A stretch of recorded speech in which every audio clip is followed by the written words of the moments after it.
Amelia Shaw, you brought this case before the court. What's going on? So our daughter has been living with me for 2 years. We're separated, and she's currently not paying any child support. And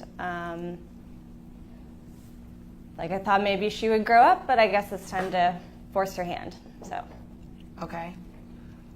Any reason why you're not paying child support? She makes a lot more money than I do. Okay. Is that your only reason? Mm-hmm. A father finally snaps and demands support. The judge's very first question signals chaos ahead. You know it doesn't really work like that, right? Well, I spend a lot of time, I'm trying to build my career. I'm a hairstylist. Okay. So Congratulations. Thank you. You're welcome. So I travel a lot. I don't have a lot of extra money. When she says she travels a lot, she's at music festivals like every other weekend. Every other weekend is a bit excessive. It's networking. I'm trying to do hair for bands. Let me ask you a question. How much are these trips costing you every other weekend? Probably close to $1,000.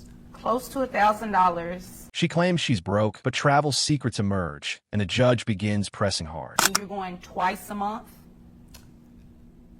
Yeah, sometimes. You're spending $2,000 a month to go to music festivals when you could be paying child support. So that means you can afford to pay child support, right? Well, yeah. That means that, right? I mean, yeah, probably. So what's the reason that you're not paying? Because it can't be that she makes more money when you obviously have the finances to do it. Festival spending is exposed. The numbers trap her, and the judge forces a dangerous admission.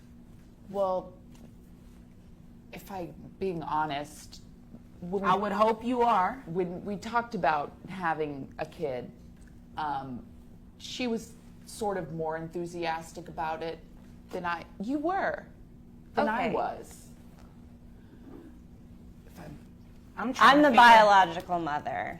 I'm trying to also figure out, biologically related. but I'm trying to figure out what does that have to do with anything? Well, it's kind of more on her, if you think of. Are you kidding me? Well, Her excuse about motherhood shocks everyone, and the courtroom mood instantly turns explosive. Because I gave birth to I don't even understand what's going on right now. What do you mean that it's kind of more on her? It's your child too. She wanted it more. But you wanted it too, right? Yeah, you were on board with this. I was. So you're going to still be on board with paying child support then? Because it's still your child. You don't get to pick and choose when you want to be a parent. It doesn't work like that. If you can spend $2,000 a month to go to music festivals, you can definitely pay her child support. The judge shuts it down, reminding her that parenting isn't optional. Consequences are coming fast. And if you're out of town every other weekend, how are you seeing that child as much as you doesn't. proclaim? That That doesn't make sense. I FaceTime. She's drunk when she FaceTimes. Half the time I can't hand the phone over. Indulge from time to time. Right, and I am not buying anything that you're over there talking about. So you know what I'm going to do? I'm going to get straight into the child support, and you are going to pay, okay? Missed visits, FaceTime excuses, drinking claims. This testimony completely changes how the judge sees everything. And I know you have the money because according to your tax returns here, you make about $800 a week, right? Okay. So I have your gross at about $3,200 a month. So you can afford to pay child support because you're spending $2,000 of that to go out of town, and that's based on what you said. That's not based on any calculation yet. Okay? All right? Tax returns hit the bench. Real income appears, and the math officially seals her fate. How many children? Just one. Just one child? Okay. So I have your net at $2,474.58. Who pays health insurance? We have Medicaid. Medicaid? Okay. So Medicaid has to be reimbursed to the state because that is a state benefit. So you are the one who is going to reimburse that money to the state. Child support grows heavier as health insurance costs surface, adding pressure she never expected. So what I have to do is take 9% of your gross, and that'll give me the health insurance amount that you'll reimburse to Medicaid. Comes out to $288.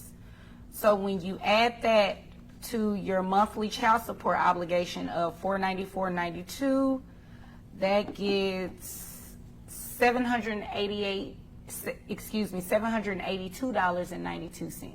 A month? Yeah. You spend $2,000 a month, right? Yeah.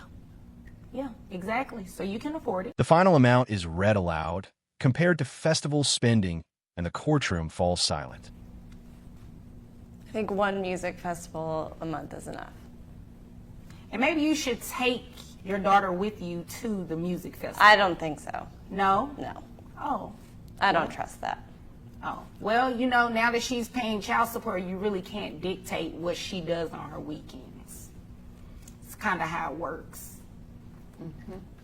I just don't think that's a safe environment for a 3-year-old to be in. It may not be, but until something actually happens, you can't dictate that. Even after the custody ruling, tension flares, and the judge draws a hard legal line.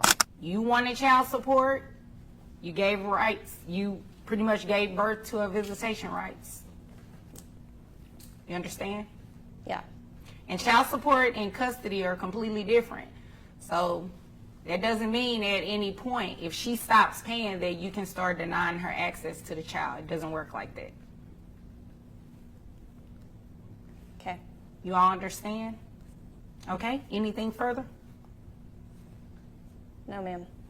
Anything further from you? Okay, if there's nothing further, you all are dismissed. The judge delivers a final warning. Support and visitation are not the same. Was justice truly served? Tell us below. Excuses ended. Accountability began.